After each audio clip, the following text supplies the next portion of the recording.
बड़ी खबर क्या आ रही है? ईरान अमेरिका बातचीत फेल जो हो गई, इसको लेकर खबर है ईरान हमारी शर्त मानने को तैयार नहीं। जेडी वैंस की तरफ से यह बयान दिया गया, ईरान ने हमारी शर्तें नहीं मानी और हम अमेरिका लौट रहे। हमने आपको वो लाइव ब्रीफिंग भी दिखाई थी जब अमेरिका के उपराष्ट्रपति जेडी वैंस ने कहा बैड न्यूज यह है कि हम किसी समझौते तक नहीं पहुंच पाए और मेरा यह मानना है कि अमेरिका की तुलना में ईरान के बहुत ज्यादा बुरी खबर है। आखिर बोलना क्या चाहते थे, बुरी खबर से क्या मतलब था, अमेरिका क्या करने वाला है? तो ये तो आपने सुना जेडी वेंस का बयान, लेकिन अब डोनाल्ड ट्रंप की तरफ से एक पोस्ट कर दी गई है। ये इस वक्त की सबसे बड़ी खबर है।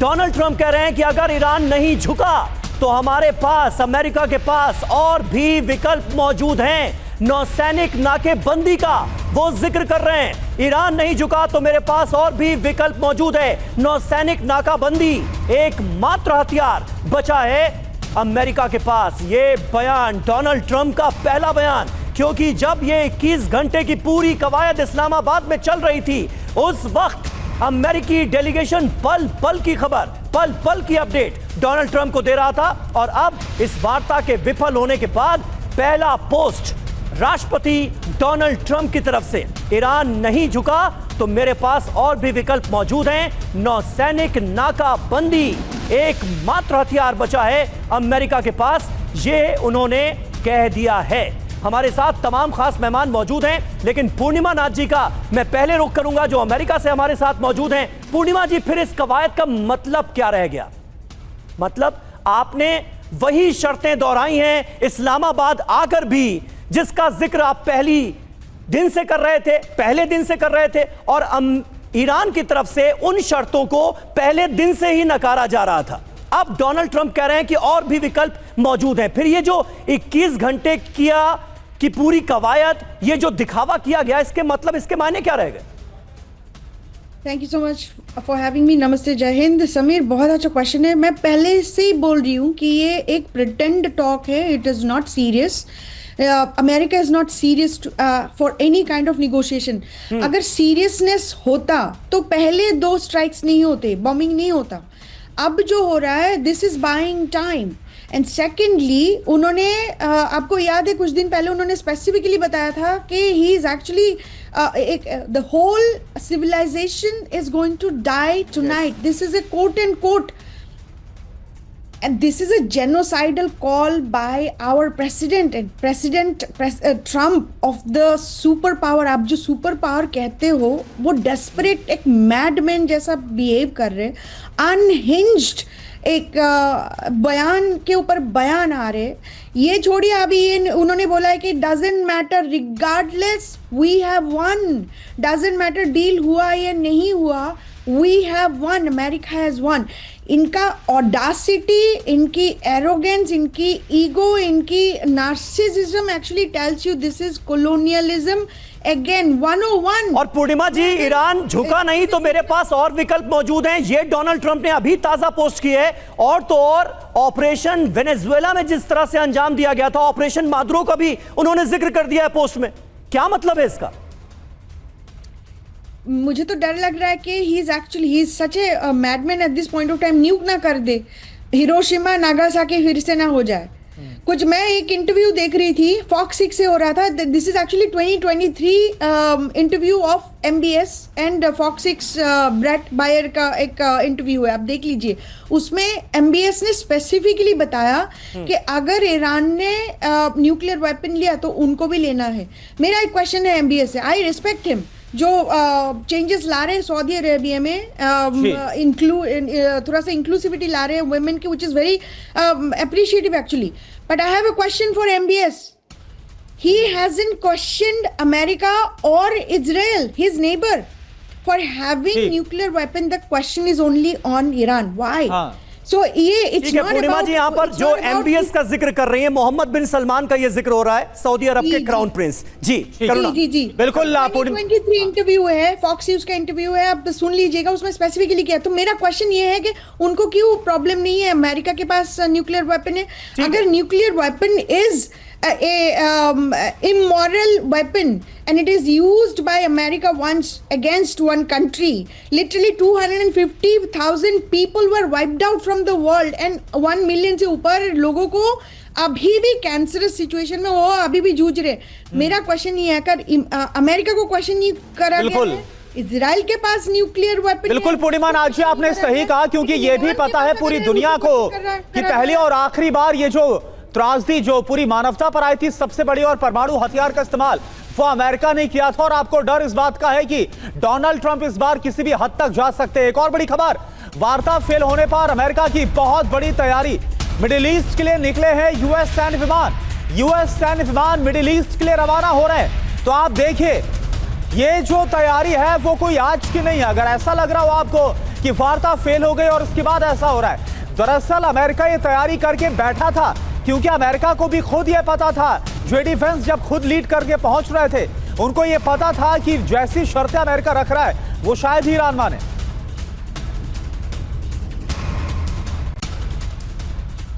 और ईरानी मीडिया के हवाले से बहुत बड़ी खबर आ रही है, अमेरिका से आगे कोई वार्ता की योजना नहीं है, ये ईरान ने कह दिया है। यूरेनियम स्ट्रेट ऑफ हॉर्मुज पर पेच फंस गया है, फ्रीज संपत्ति और अमेरिका की तरफ से जो तमाम तरह के सैंक्शंस ईरान के ऊपर लगाए गए हैं, उसको लेकर कोई बात नहीं बन पाई है, ये ईरान की तरफ से कहा जा रहा है। और ईरानी विदेश मंत्रालय के प्रवक्ता ने एक और बड़ा बयान दिया, हॉर्मुज पर नई शर्त की वजह से वार्ता फेल हुई है। ईरान का कहना है, एक सेशन में समझौते की उम्मीद आप ना करें, कूटनीति कभी खत्म नहीं होती। यानी ईरान इस बात की उम्मीद लगाए हुए है कि अभी फिलहाल वार्ता आगे हो सकती है, इसका पूरा विकल्प है, क्योंकि कूटनीति कभी खत्म नहीं होता और एक सेशन से उम्मीद की भी नहीं जा सकती है। हालांकि जेडी वेंस जिस तरह का रुख दिखाते हुए गए और जिस तरह से उन्होंने ये बयान दिया और आगे कोई उम्मीद नहीं जाहिर की, उसमें ऐसा लग रहा है कि अमेरिका पूरी तरह से नाउम्मीद है। तो आप देखिए क्या बयान आ रहे हैं, बातचीत फेल, कौन जिम्मेदार है। अगर अमेरिका की बात करें तो आप देखिए, परमाणु हथियार पर भरोसा नहीं मिला, अमेरिकी पक्ष ये बोल रहा है। तो ईरानी पक्ष क्या बोल रहा है, अमेरिकी पक्ष कुछ ज्यादा ही मांग कर रहा था। तो आपको दिखा रहे हैं कि क्यों फेल हो गया। अमेरिकी पक्ष ये बोल रहा है कि यूरेनियम नष्ट करने पर ईरान तैयार नहीं है। तो ईरानी पक्ष ये बोल रहा है कि अमेरिका की ज्यादातर मांगे जो है वो गैर कानूनी है। इसके अलावा अमेरिकी डेलीगेशन ने क्या कहा, हॉर्मुज स्ट्रेट पर भी बात नहीं बन पाई है, टकराव इस पर भी हुआ। ईरानी पक्ष ने कहा अमेरिकी लालच की वजह से जो बातचीत है वो फेल साबित हुई है। इसके अलावा अमेरिका की तरफ से पक्ष रखा गया, हमने ईरान को बेस्ट ऑफर दिया था, जो हो सकता था मुमकिन वो हमने किया। तो ईरान ने बोला ईरान को परमाणु कार्यक्रम जारी रखने का पूरा हक है और डे वन से ईरान ये बोल रहा है। अमेरिकी पक्ष ये बोल रहा है बिना समझौते के हम लौट रहे हैं। तो ईरानी पक्ष का बयान, हॉर्मुज स्ट्रेट पर अमेरिकी मांगे पूरी तरह से नाजायज है। अमेरिकी पक्ष का यह कहना है कि ईरानी पक्ष को हमने अपनी सीमा बता दी है। तो ईरानी पक्ष का यह कहना है जो जंग से नहीं ले पाए वो बातचीत से लेना चाहते थे, यानी कि सिर्फ और सिर्फ विन विन सिचुएशन में अमेरिका अपने आप को देख रहा था। अमेरिकी पक्ष का कहना है कि ईरान ने शर्तें मानने से इनकार कर दिया। तो ईरानी पक्ष का कहना है कि जंग पर अमेरिका गारंटी देने को तैयार ही नहीं था, यानी कि सारी बातें भी मनवा ले और आगे युद्ध होगा या फिर नहीं। और यहां तक कि लीबिया मॉडल भी अप्लाई करना चाहता था।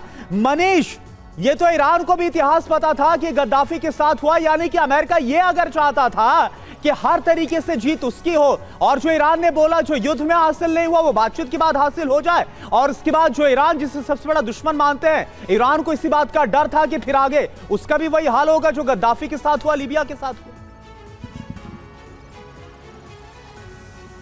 जी हाँ, बिल्कुल। देखिए, इजराइल में मौजूद रहकर मैं ये बात कह सकता हूँ आपको कि यहाँ पर इस बात की चर्चा शुरू होने लगी है कि अब अगले कुछ घंटे में एक बार फिर से मिलिट्री एक्शन शुरू हो सकता है। हालांकि क्या ये कब होगा, कैसे होगा, ये अभी फ़िलहाल नहीं पता, लेकिन जैसा कि अभी प्रेसिडेंट ट्रंप ने भी इशारे में कहा कि हमारे पास दूसरे उपाय हैं, इजराइल में भी इस बात की चर्चा चल रही है कि कभी भी ये जंग शुरू हो सकती है। और दरअसल ऐसा नहीं है कि इजराइल को ये पता नहीं था, बिल्कुल पता था। इजराइल के प्रधानमंत्री बेंजामिन नेतन्याहू ने आधी रात को जनता के नाम एक संदेश दिया था और ये लगातार संपर्क में थे। जैसा कि उपराष्ट्रपति जेडी वेंस ने कहा कि 1 दर्जन से अधिक बार हम ट्रंप से बात कर रहे थे, तो ट्रंप, नेतन्याहू, ये सब पता, इन सबको पता था कि नेगोशिएशन में क्या चल रहा है, ईरान क्या कह रहा है और ईरान मानने करने को राजी नहीं है, तो इन्होंने अपनी तैयारी कर ली है और ये आशंका बनी हुई है कि अगले कुछ घंटे में ये जंग कहीं फिर से शुरू ना हो जाए, तो ये देखने वाली बात होगी। लेकिन हाँ, ये बात ज़रूर है कि ईरान तो पहले दिन से कह रहा था कि भाई हम अपने न्यूक्लियर मटेरियल आपको नहीं दे सकते हैं, हम अपने रक्षा के लिए परमाणु मिसाइल कार्यक्रम को छोड़ नहीं सकते हैं। और इस वक्त हॉर्मुज स्ट्रीट जो हमारी रक्षा के लिए एक हथियार के तौर पर, एक कवच के तौर पर है, इस पर हम अपना नियंत्रण छोड़ नहीं सकते हैं। लेकिन इसके बावजूद भी अमेरिकी डेलीगेशन का ये उम्मीद करना कि वो ईरानी डेलीगेशन आकर कहेगा, थाली में परोस कर दे देगा कि लीजिए आप ले जाइए और थैंक यू सो मच, आप इतना लंबा चलकर आए हैं अमेरिका से, अब ये सब कुछ लेकर चले जाइए वापस, तो ऐसा नहीं होने वाला था। पता नहीं किस उम्मीद से जेडी वांस और उनके डेलीगेशन के लोग इस्लामाबाद गए थे, उन्होंने क्या सोचा था कि ईरान आकर सरेंडर करेगा। इसीलिए तो मनीष ये सवाल उठ रहा है कि कहीं ये जो बातचीत का दिखावा किया गया है, ये कहीं ध्यान भटकाने की कोशिश तो नहीं है और ये साजिशन तो नहीं किया गया है, अमेरिका की नजरों में पहले से ही खोट तो नहीं था। ये सारे सवाल इस वक्त हर किसी के जहन में आ रहे हैं। ईरान अमेरिका वार्ता से जुड़ी एक और बड़ी खबर आपको बता दें, अमेरिका ने 400 किलोग्राम यूरेनियम बाहर भेजने को कहा ईरान से कि अपना जो 400 किलोग्राम संवर्धित यूरेनियम है उसको बाहर भेज दीजिए। बैठक में यूरेनियम ईरान से बाहर भेजने की बात कही गई और इससे भी बात खराब हुई है, क्योंकि इसका जवाब तो पहले से अमेरिका को पता था कि ईरान ना ही करेगा इसके लिए, फिर भी यह कहा गया। और देखिए एक और बड़ी खबर, वार्ता फेल होने पर ईरान के विदेश मंत्रालय का बयान। 2 से 3 मुद्दों पर अमेरिका से विवाद, ईरान के विदेश मंत्रालय की तरफ से बयान आया। असहमति की वजह से अमेरिका से समझौता हो नहीं पाया। 1 साल में चली ये सबसे लंबी वार्ता, 21 घंटे आप देखिए चली, 3 अलग अलग फेजेस में हुई है ये एक ही दिन के अंदर। ईरान को बातचीत की कोई जल्दी नहीं है, अब गेंद अमेरिका के पाले में है, यानी कि ईरान की तरफ से कह दिया गया है कि जो अमेरिका का रुख है वो इसके लिए जिम्मेदार। तो 21 घंटे की यह पूरी कवायद फेल साबित हुई, अब जंग भीषण होगी इसके आसार हैं।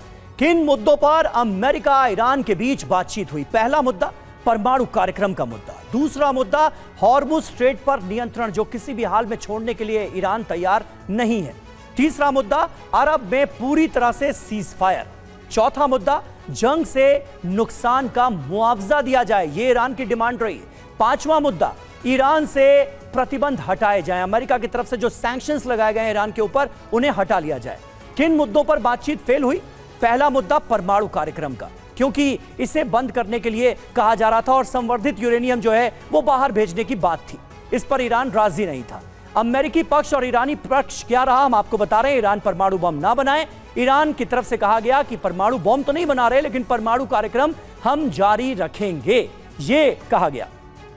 ईरान संवर्धित यूरेनियम सौंपे, ये बात कही गई, ईरान इसके लिए तैयार नहीं था, ईरान के पास ही यूरेनियम रहेगा, ये ईरान की तरफ से कहा गया। मुद्दा नंबर 2 आपके सामने है, अमेरिका का भी नियंत्रण हो किस पर? स्ट्रेट ऑफ हॉर्मुज पर। अभी पूरी तरह से जो दबदबा है, एक अधिकार है, वो ईरान का नजर आ रहा है। ईरान ने कहा कि नहीं, नियंत्रण तो हमारा ही पूरा रहेगा, क्योंकि हॉर्मुज स्ट्रेट ही एक तुरुप का इक्का नजर आ रहा है ईरान के पास। मुद्दा नंबर 3, ईरान हॉर्मुज से टोल ना वसूले और जहाजों से ट्रांजिट फीस लेंगे, यह ईरान की तरफ से क्लियर कर दिया गया, यानी ईरान भी यहां झुकने के लिए तैयार नहीं था। लेबनान सीजफायर में शामिल नहीं है, यह बात अमेरिका की तरफ से कही गई और ईरान का यह पक्ष था कि लेबनान में हमले अगर होते हैं तो वो हमें किसी भी हाल में मंजूर नहीं है, क्योंकि हिजबुल्लाह जाहिर है ईरान का सहयोगी और इतने दिनों की जंग भी ईरान और हिजबुल्लाह दोनों की तरफ से लड़ी जा रही थी।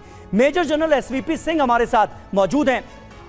सिंह साहब, मैं आपसे यहां पर जानना चाहूंगा, ईरान यह कह रहा है कि 40 दिनों की जंग में अमेरिका जो हासिल नहीं कर पाया, बातचीत में वो मनवाने की कोशिश की जा रही थी, तो फिर यह वार्ता भला कैसे कामयाब होती? आपका अपना पॉइंट ऑफ व्यू क्या है इस पर? समीर, सबसे पहले हम सब जानते हैं कि रणनीति कूटनीति में लड़ाई के मैदान से जाके टेबल पे ही फैसले होते हैं और अमेरिका बेशक अपने मुद्दे पूरी तरीके से नहीं विक्ट्री पा सका, जीत नहीं प्राप्त कर सका, परंतु ईरान के ऊपर बहुत ज़्यादा हानि हुई है, कोलैटरल डैमेज, लाइव्स की डैमेज, मिलिट्री हथियारों की डैमेज। इसको अगर हम मद्देनज़र में रखते हैं तो ये जो वातावरण की बात हुई थी और रावल इस्लामाबाद में बैठे हैं, ये एक अच्छा पॉजिटिव स्टेप था विश्व के लिए भी, क्योंकि सारी इकोनॉमिक स्टेबिलिटी हिली हुई है इस समय।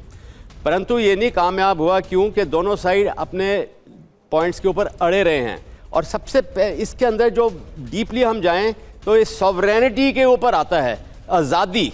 इसी ईरान की सॉवरेनिटी को अमेरिका इजराइल चाहते हैं कि उसके ऊपर हम होल्ड रखें। उसमें क्या है कि उसके न्यूक्लियर प्रोग्राम जो हैं, एनरिच्ड यूरेनियम है जो, उसको वो हैंड ओवर करे, बेशक न्यूट्रल अथॉरिटी को करे, बट ये ईरान की टेक्नोलॉजी की जो सॉवरेनिटी है, उसकी तकनीकी आज़ादी के ऊपर ये बुरा असर है।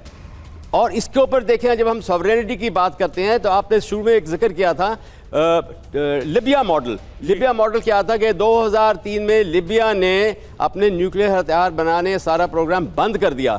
पर 2011 में वही जब उनके सिविल लड़ाई चल रही थी देश के अंदर, नाटो ने आके पूरी बर्बादी की लिबिया की, क्योंकि उनके पास न्यूक्लियर हथियार नहीं थे। तो ये वेपन बड़ा ज़रूरी है। दूसरा एग्जाम्पल अगर मैं कंपेयर करूँ ईरान के हक के अंदर, तो वो है कि नॉर्थ कोरिया के पास अभी न्यूक्लियर हथियार हैं और किसी की हिम्मत नहीं है कि उसके साथ कोई लड़ाई का जरिया करें। तो इसलिए दूसरी तरफ है कि इंटरनेशनल सॉवरेनिटी भी एक गिनी जाती है, एक देश की सॉवरेनिटी और दूसरी इंटरनेशनल सॉवरेनिटी है कि जिसमें सिक्योरिटी। और किस तरह से एक मिनट पॉइंट फिनिश करने दें करुणा।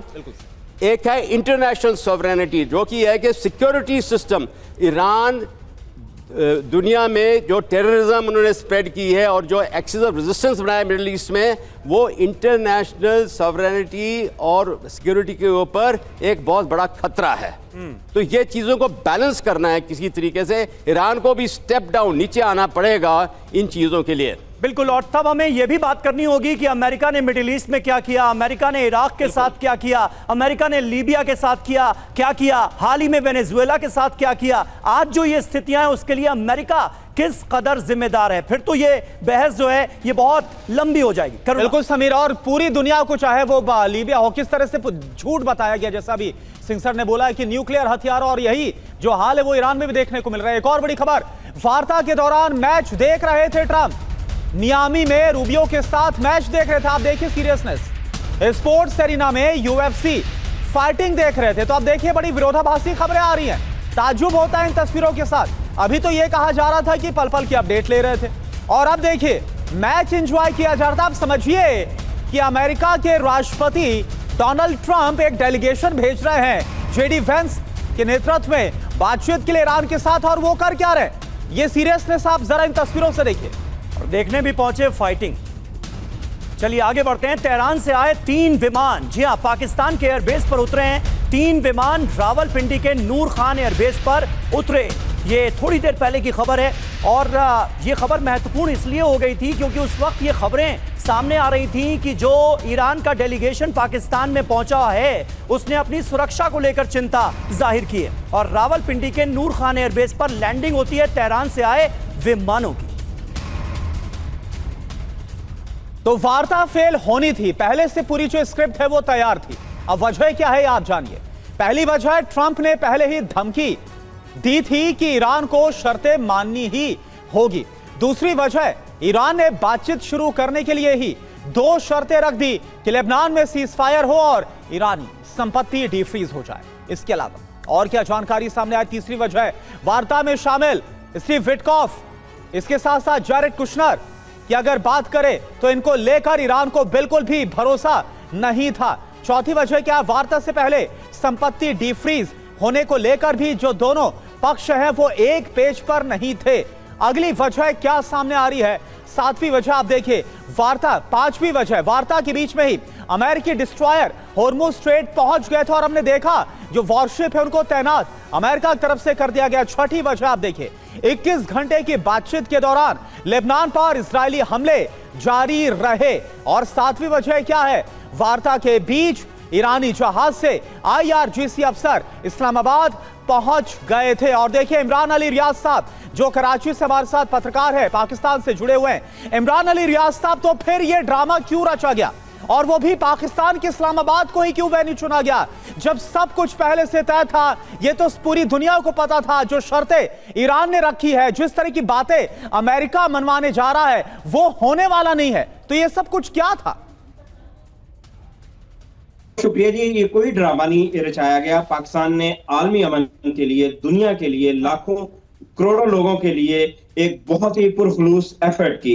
और जैसे कि आप सब लोगों ने देखा कि जेडी वैंस को भेजने का मकसद ये था कि मुज़ाकरात को कामयाब बनाना। अगर अमेरिका ने ये मुज़ाकरात नाकाम बनाने होते तो जेडी वैंस की जगह मार्को रूबियो या पीट हेग्सेट मुज़ाकरात करने इस्लामाबाद लैंड करते। लेकिन इस हवाले से दोनों तरफ से बड़ी सिंसियर कोशिश और एफर्ट की गई। मैं आपको यहाँ पे खबर देता जाता हूँ कि जो अमेरिका की 15 नुकात थे, 15 डिमांड्स थी, रात कोई 3, साढ़े 3, 4 बजे के करीब उनमें से 11-12 डिमांड्स पर अमेरिका और ईरान के दरमियान इत्तफाक़े राय हो चुका था। असल जो इशू बना वो 4 नुकात पे बना और उसमें सबसे पहले यूरेनियम की अफजूदगी थी, फिर अबनाए हुर्मुज़ का कंट्रोल था, फिर मिसाइल टेक्नोलॉजी थी, चौथा जो मिडल ईस्ट में अमेरिकी अड्डे हैं। तो इन पे जो बातचीत है वो एक्सटेंड हुई है। तो मेरा ख्याल है कि आने वाले फेजेस में जो राउंड होंगे इसमें भी वो सक्सेसफुली बातचीत हो जाएगी। जो जिन 4 मुद्दों का आपने जिक्र किया, यही तो बड़े मुद्दे हैं जिन पर जंग छिड़ी हुई है, यही तो वो मुद्दे हैं जिन पर बात अटकी हुई है। वरना तो 40 दिनों की ये जो जंग हुई इसकी कोई नौबत ही नहीं आती। आप कह रहे हैं कि बाकी सारे मुद्दों पर बात हो गई, इन्हीं 4 पर अटक गई। अरे इन्हीं 4 पर अटकी हुई है। प्रोफेसर सैयद ज़मीर अब्बास जाफरी हमारे साथ मौजूद हैं, कौम ईरान से वो हमारे साथ जुड़ रहे हैं। जाफरी साहब, क्या आपको नहीं लगता कि कहीं ना कहीं ईरान के पीठ में खंजर भोंकने की कोशिश की गई है और पाकिस्तान वो जरिया बनता हुआ नजर आया है? मतलब अपना परमाणु कार्यक्रम भी बंद कर दे, मिसाइल प्रोग्राम भी धीमा कर दे, परमाणु जो संवर्धित है वो वाया IAEA अमेरिका को सौंप भी दिया जाए, तो फिर बचेगा क्या? मतलब लीबिया होने की तैयारी खुद ब खुद ईरान कर ले, ये चाहता था अमेरिका कि इस पर रजामंदी दे दी जाए। जी बिस्मिल्लाहिर्रहमानिर्रहीम। तो सबसे पहले आपको तमाम दोस्तों को आदाब अर्ज करते हैं। मैं ज़मीर अब्बास जाफरी नहीं हूँ, मेरा नाम नज़र अब्बास रिजवी है। शायद कोई टेक्निकल मुश्किल हुई है। आपने जो सवाल किया वो बहुत अच्छा सवाल था कि देखिए ईरान जो है वो फिर से एक बार बातचीत की टेबल पे आया। उसने दुनिया को बता दिया कि हम बातचीत करने वाले लोग हैं, हम जंग की तरफ नहीं भागते हैं, हम ये नहीं चाहते कि हर वक्त जंग हो और दुनिया जो है वो आर्थिक संकट की तरफ जाए। वो पहले भी नेगोशिएशन कर रहा था, 2025 में भी, 2026 में भी उसके नेगोशिएशन के दौरान उस पर अटैक हुआ। दुनिया को एक पैगाम दे दिया है ईरान ने कि हम जो है बार बार नेगोशिएशन करने को तैयार है, लेकिन सामने वाला जो रकीब है, सामने वाली जो पार्टी है वो सीरियस नहीं है नेगोशिएशन को लेके। आप बताएं कोई भी मुल्क अपने यहाँ जो उसने इल्मी तरक्की की है, न्यूक्लियर इनरिचमेंट जो उनका यूरेनियम है वो मांग रहे हैं, कह रहे हैं बैलिस्टिक मिसाइल खत्म कर दे। हंसने वाली बात है कि कितनी बेवकूफी वाली बातें यूएस अपनी मांगों में लेके आया था। तो ईरान की तरफ से ये जो बातचीत की बात थी वो इसलिए ईरान ने करी कि दुनिया देख ले कि हम जो है सुलह चाहते हैं, हम चाहते हैं कि शांति हो। लेकिन यूएस ने, अमेरिका ने और ट्रंप ने ये ठान लिया है कि विश्व शांति की जगह वो इजराइल फर्स्ट की पॉलिसी को लेके चलेगा। जिस तरह से नॉन सीरियस है ट्रंप इस पूरी जंग में, बार बार अपना बयान बदलते हैं, यू टर्न लेते हैं, कल मैच देखने चले गए। दुनिया को वो पैगाम देना चाहते हैं दुनिया में आग लगे, दुनिया में आर्थिक संकट आए, मेरी बला से मैं चला मैच। यानी रिजवी साहब, आपके मुताबिक जो अमेरिका है उसने सिर्फ और सिर्फ बातचीत के जरिए दिखावा किया और आज दुनिया के सामने एक्सपोज हो गया। माफी के साथ आपको रोक रहा हूं, वक्त कम है, एक बड़ी खबर का रुख कर रहे हैं। यूएस ईरान वार्ता से जुड़ी एक और बड़ी खबर है। यूएस ईरान से लीबिया मॉडल चाहता था। यूएस की शर्तें ज्यादा और गलत थी। ईरान ने कहा ईरान का यूरेनियम लेना चाहता था अमेरिका, ईरान यूरेनियम देने को तैयार नहीं था। जंग ना करने की गारंटी भी अमेरिका दे नहीं रहा था। यानी चिट भी अपनी और पट भी अपनी। संजय भारद्वाज सर, क्या बातचीत ऐसे होती है? नहीं, निश्चित रूप से करुणा, बातचीत ऐसे हो ही नहीं सकती। पहली बात तो कि ट्रस्ट डेफिसिट बहुत स्ट्रांग था दोनों ही पार्टी के बीच में। और ये जो बैक स्टेपिंग की बात की, जब ओमान में जब उनका नेगोशिएशन चल रहा था तब अटैक कर दिया। अभी पाकिस्तान में तो ईरान को कोई भरोसा नहीं था अमेरिका, पहली बात। दूसरी बात कि कोई भी नेगोशिएशंस होता है, बातचीत होती है, उसका एजेंडा सेट होता है, कोई सहमति के पॉइंट्स को आइडेंटिफाई किया जाता है कि ये पॉइंट्स हैं, इन पर कुछ सहमति बन सकती है, कुछ हद तक आप आगे बढ़ सकते हैं। फिर जो कोर इश्यूज़ हैं जिसमें न्यूक्लियर इशू है, स्ट्रेट ऑफ हॉर्मुज़ है, या आप अटैक्स जो हिजबुल्लाह पे हो रहे हैं उनको लेके, इन मुद्दों पे फिर बात हो सकती थी। लेकिन कोई भी ये लग रहा था जल्दबाजी में एक फेस सेविंग की दुनिया को दिखाना है कि अमेरिका नेगोशिएशन करना चाहता है, डायलॉग करना चाहता है। मुझे लगता है कि ट्रंप साहब को वहाँ चुनाव की बड़ी चिंता है और उनका जो डोमेस्टिक अपना जो कॉन्स्टिट्यूएंसी है उसको दिखाने का कि हम ईरान के साथ में युद्ध नहीं चाहते, हम वहाँ पे डायलॉग पीस करना चाहते हैं। लेकिन हकीकत ये है कि अभी भी जो अमेरिका की जो इजराइल फर्स्ट पॉलिसी है और जो दबाव है, ये जो सऊदी अरबिया और यूएई का जो दबाव है कि बिल्कुल ईरान को आप ख़त्म कीजिए, वो मुझे लगता है पॉलिसी ज़्यादा डोमिनेट कर रही है बजाय कि एक सिंसियर बिल्कुल। और इसीलिए यह दिखावा किया गया है इस्लामाबाद में, ताकि 25th अमेंडमेंट की जो बातें चल रही हैं अमेरिका के अंदर, कुर्सी छीनने की जो कोशिश हो रही है, डोनाल्ड ट्रंप की महाभियोग लाने की जो बातें हो रही हैं, उन मुद्दों को भी कहीं ना कहीं एड्रेस किया जा सके और दिखाया जा सके कि देखो हम तो बातचीत की कोशिश कर रहे हैं। सभी मेहमानों का बहुत बहुत शुक्रिया अदा करना चाहेंगे